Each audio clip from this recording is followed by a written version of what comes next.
तो hello सैम्पाई back. तो आज हम बात करेंगे ओवरलॉर्ड 4 के एपिसोड 8 के बारे में। तो लेट्स बिगिन।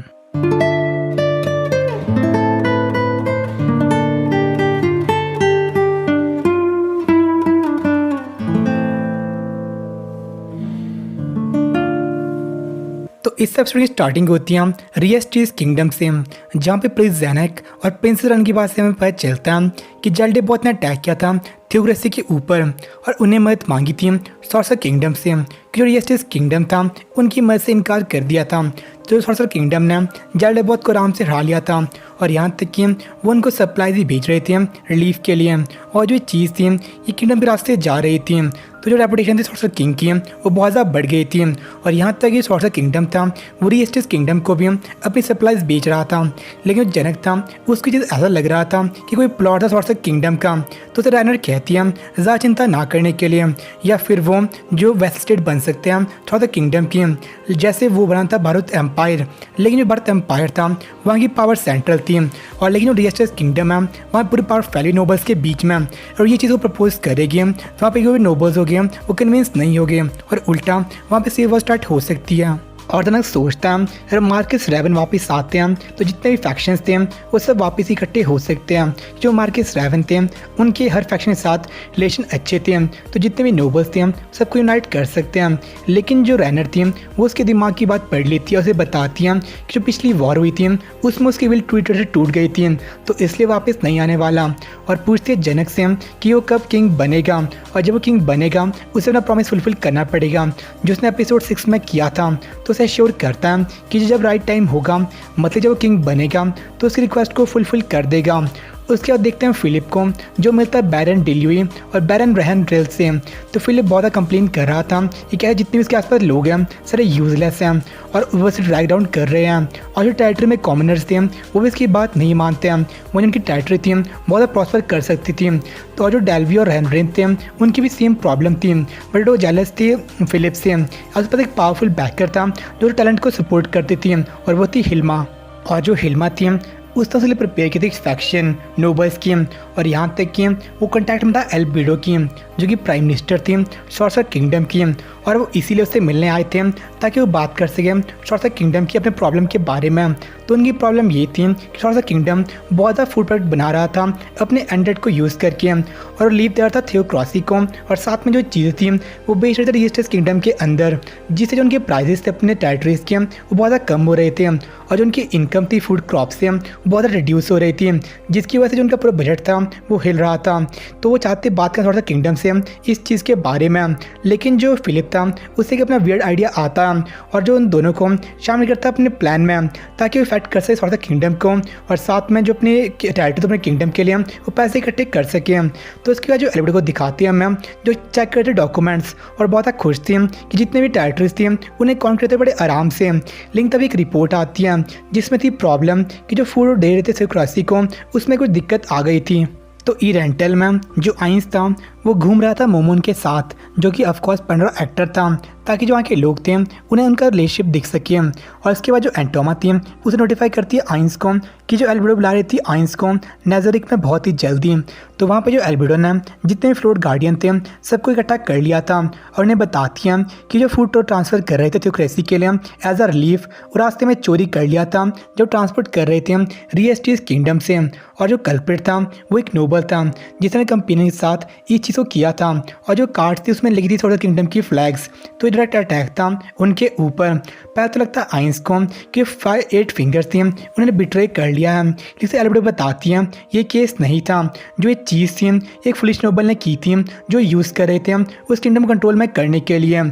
और उसको विटनेस के लिए वो बुलाती है हिल्मा को, जो हिल्मा थी वो रिस्पॉन्सिबल थी उसको मैनेज करने के लिए। और जो हिल्मा थी बहुत डरी हुई थी आइंस से, और वो कहती हैं कि जो चीज़ हुई थी उसमें तो कुछ लेना देना नहीं था और वो कुछ नहीं कर सकती जो सॉर्सर किंगडम के खिलाफ चाहे। तो उसको चेक करने के लिए जो आइंस था यूज़ करता डोमिनेट स्किल कि मैं सही कह रही थी या फिर नहीं। तो कंक्लूड करता है चाहे उसके एक्शंस इसे इनडायरेक्टली काउज करते हैं बट उसे ब्लेम नहीं कर सकते हैं, और वो एक इनोसेंट थी। तो आइन जो एल्बिडो सजेस्ट करती हैं कि जो सुपीरियर थी उस रिस्पॉन्सिबिलिटी लेनी चाहिए अपने सबॉर्डिनेट की मिस्टेक की। तो उससे आइन समझाता है वह चीज़ ट्रू होगी तो वो अल्बर्डो का मास्टर था, तो आइंस अल्टीमेट रिस्पॉन्सिबल था इस चीज़ के लिए। तो अब जितने भी लोग थे सब शांत हो जाते हैं और लास्ट में आइंस कहता है हिल्मा को काउंटर मेजर प्रिपेयर करने के लिए इस चीज़ के लिए, और इसकी पनिशमेंट थी। तो इसके बाद उसको वापस ट्रांसपोर्ट करता है 8 फिंगर के बेस के लिए, जहाँ पे हिल्मा डरने के बजाय बहुत ज़्यादा खुश थी क्योंकि मिली थी सॉर्ट से किंग से जो लगता है रिस्पॉन्सिबल मैन, और वह कहती है कि सूटेबल था पोजिशन ऑफ किंग के लिए, और उससे बहुत इंचांट हो गई थी और उसे ट्रस्ट करती है। और जितने भी 8 फिंगर के मेंबर थे सब अपनी लॉयल्टी शो करते हैं आइंस के लिए और कहते हैं कि उसकी जो लॉयल्टी के लिए वो कुछ भी कर सकते हैं। तो हिल्मा के जाने के बाद अल्बर्डो उन्हें बताती है कि उनके प्लान्स थे उन्हें चेंज करने पड़ेगी एज कोई यूज़ कर था फिलिप को। तो उसे आइंस कहता है अपना प्लान कैट एंड स्टिक सबको एक्सप्लेन करने को ताकि खुद भी इस चीज़ को समझ पाए। तो आइंस बताती है कि जो कैट एंड स्टिक था ये प्लान था आइंस का रियस्टीज किंगडम को टेक ओवर करने के लिए। तो इस प्लान में उन्हें इंसाइट करें सिविल वॉर ताकि जो वहाँ के पीपल और उनका लैंड था उसको पीसफुली एक्वायर कर सकें। और जो प्लान था ओरिजिनली एक सिटीजन ने दिया था रियस्टीज किंगडम के, और ये प्लान बहुत सही लगा था उन लोगों को, इसलिए बिना किसी मॉडिफिकेशन से उन्हें इसे यूज़ कर लिया था और ये ऑब्वियसली रनर के काम थे। तो इस प्लान की एक मेन बात थी कि फुलिश नोबल को यूज़ करना हमारी प्रॉब्लम काउज करने के लिए, लेकिन आइंस को एक चीज़ समझ नहीं आ रही थी कि इस प्लान में प्रॉब्लम क्या हो रही थी अराइज, लेकिन वो चीज़ थी उसे पूछ नहीं पा रहा था। तो शेल्टर इस चीज़ को पूछती है तो सेल्टर बताती है कि जो पीपल डिससेटिफिकेशन थी वो इसमें ज़रूरी थी सिविल वॉर करने के लिए, बट यहाँ पे केस उल्टा था, वहाँ के नोबल्स ने अटैक किया था किंगडम के ऊपर। तो एक तरह का चैलेंज था सॉर्ट किंगडम के लिए।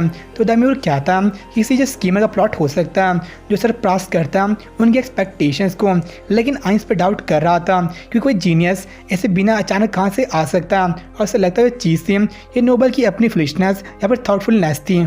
लेकिन जो अल्बेडो थी वो आयन की बात से भी नहीं करती है क्योंकि उसके अकॉर्डिंग कोई इतना भी स्टूपिड नहीं हो सकता, पर जो टाइम युक्ता वही करता आयन की बात से क्योंकि वो प्रिपेयर करते काउंटर मेजर्स एक इंटेलिजेंट आदमी के खिलाफ जो कोई फुलिश बंदा होगा उसलिए कोई प्लान नहीं बना सकते हैं। और उसके मुताबिक जो आइंस था बस वही अंडरस्टैंड कर सकता है दोनों बेवकूफ़ और इंटेलिजेंट पीपल के माइंड को, और जैसे कि आइंस ने कहा था वही मोस्ट प्रोबेबल ट्रुथ होगा।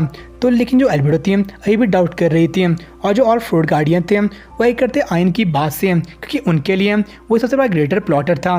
तो पूछा ऑक्यूपेटस अल्बेडो से कि उन्हें एक फुल नंबर को यूज़ क्यों किया, ना किसी वो वाइस नंबर को यूज़ क्यों नहीं कर सकते थे। तो अल्बेडो एक्सप्लेन करती है कि उनके बहुत सारे फ्यू कैपेबल नोबल्स थे जो कि डिफेक्ट हो गए थे रियस्टीज किंगडम से उनके लिए, लेकिन उन्होंने डिसाइड किया था जितने भी यूजलेस और फुल नोबल हो गए उन्हें फैक्शन बनाने को ताकि फ्यूचर में उन्हें आराम से निपटा सके।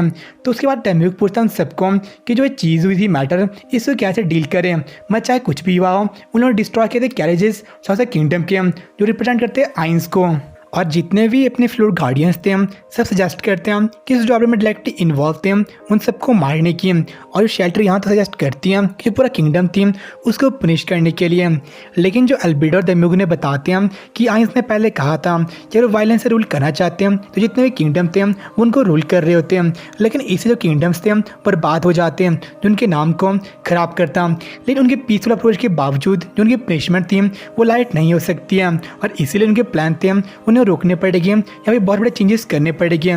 तो उस पर पूछता है आइंस दैम्यूक से कि उनका प्लान था क्या सच में फेल हो चुका है, और ये सुन के जो दैम्यूक था उसे बिलीव नहीं होता, और तभी उसको समझ आता आइंस के प्लान के बारे में कि जो आइंस ने जो एम्पायर था उसको अपने कंट्रोल में इसलिए लिया था ताकि उसके plan the cat and stick वाला उसे इंटरनेशनल लेवल में ले जा सके। और जो आइंस था उसी चीज़ का कुछ समझ नहीं आ रहा था कि वो क्या समझ रहा था, बट फिर भी इस पर एग्री कर लेता, और उसकी परमिशन के बाद जो दैम्यूक था उन सबको बताता है कि जो किंगडम था उसे वो बहुत ज़्यादा बेकार तरीके से पनिश करेगी, और जो दोनों कंट्रीज थी वो एग्जाम्पल बनेगी इस पूरे वर्ल्ड के लिए कि उन्हें स्टिक चाहिए या फिर कैरेट, मतलब उनके फ्रेंड नेशंस हो गए वो सब कैरेट देंगे, और जो एनिमी नेशंस हो गए उनको स्टिक।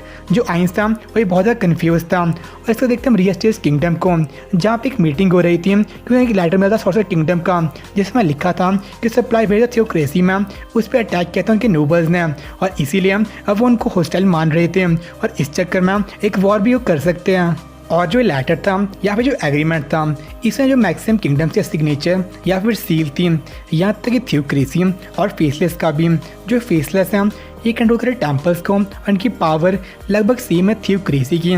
तो उसका रिसेंट किंगडम में जो मिनिस्टर थे वो डिस्कस करते हैं या तो काम हो थर्ड पार्टी का उनकी रिलेशनशिप खराब करने के लिए, या फिर काम हो थोड़ा सा किंगडम का। पर चाहे कुछ भी हो, अल्टीमेटली जो फॉल्ट थी वो रियस किंगडम में लाइक करेगी। तब उन्हें जनक बताता है कि जो एक काम था ये था बैरन फिलिप का, और सबको लगता है वो ऐसा नहीं कर सकता, और एक प्लान है थोड़ा सा किंगडम का और सिर्फ फोर्स के वाली चीज़ करने में, और उसकी जान थी वो खतरे में हो सकती है। इसे वो समन करते रॉयल में बहुत जल्दी से जल्दी, और तब जनक सजेस्ट करता है एक प्लान को कि उसका हेड उनको दे देंगे नेगोशिएशन के लिए, मतलब कि उसको मार के नेगोशिएट किया थोड़ा किंगडम के साथ। लेकिन जो किंग था इससे खिलाफ था। तभी जो उसको प्रिंस जैक से याद दिलाता कार्डे प्लान की ट्रेजेडी के बारे में, जहाँ पर उनके किंगडम के बहुत सारे लोग मर गए थे। तो वो कहता उन सबको कि जो फाइट थी उन्हें अवॉइड करनी चाहिए, चाहे इसके लिए एक इनोसेंट नोबल की जान भी चली जाए। और जितने मिनिस्टर थे सब इसके सपोर्ट में थे, क्योंकि चाहे एक जो डिसीजन था बहुत कॉवर्डली था बट उनकी भलाई के लिए था। और जो ये चीज़ थी उनमें से एक कहता कि उन्हें बनना चाहिए वाइस स्टेट इस कंट्री का, लेकिन जो किंग था तर्कनार कर देता, क्योंकि जो उनकी लाइफ गई थी सोल्जर्स ने बचाने के चक्कर में, इससे उनकी इंसल्ट हो जाती है। तभी जो किंग था उसे एक आइडिया आता है, और जैसे उन्हें बताने वाला होता है उससे पहले उन्हें न्यूज़ मिलती है कि जो एल्बिडो थी उन्हीं कंट्री में आ चुकी थी, और जो एपिसोड था यहाँ पे एंड हो जाता है। तो आज का एपिसोड काफ़ी सही था, पर मैक्सिमम लोगों को जो स्टार्टिंग थी बड़ी कन्फ्यूजिंग लगेगी और काफ़ी रश लगेगी। पर जितने इवेंट थ्योक्रेसी वाले और जेल्डे बॉथ वाले ये हम देखने को मिलेंगे नेक्स्ट मूवी में, जो कि ओवरलॉर्ड द हॉली किंगडम। तो जितने भी इवेंट्स थे उसके बाद ब्रेक बन सकता है ये एपिसोड। तो मैक्सिमम लोग पूछ रहे होंगे इन्होंने ऐसा क्यों किया, पर जो इवेंट है काफ़ी सही है और मूवी में बहुत ही सही लगेगी। तो अब बात करते हैं एपिसोड की, तो उसमें मैक्सिमम जो चीज़ थी वो फिर से मिसअंडरस्टैंडिंग की वजह से थी और फिलिप के अपने प्लान की वजह से। तो इसमें फिर से जो आए तो समझ नहीं आता उसके प्लान के बारे में, बट जितने भी लोग थे वो समझ चुके थे। तो देखते इस प्लान से क्या होता है। तो आज तो इतना ही है, तो बाय सनारा। फील करो खुद को, उड़ने लगा मैं आसमान में।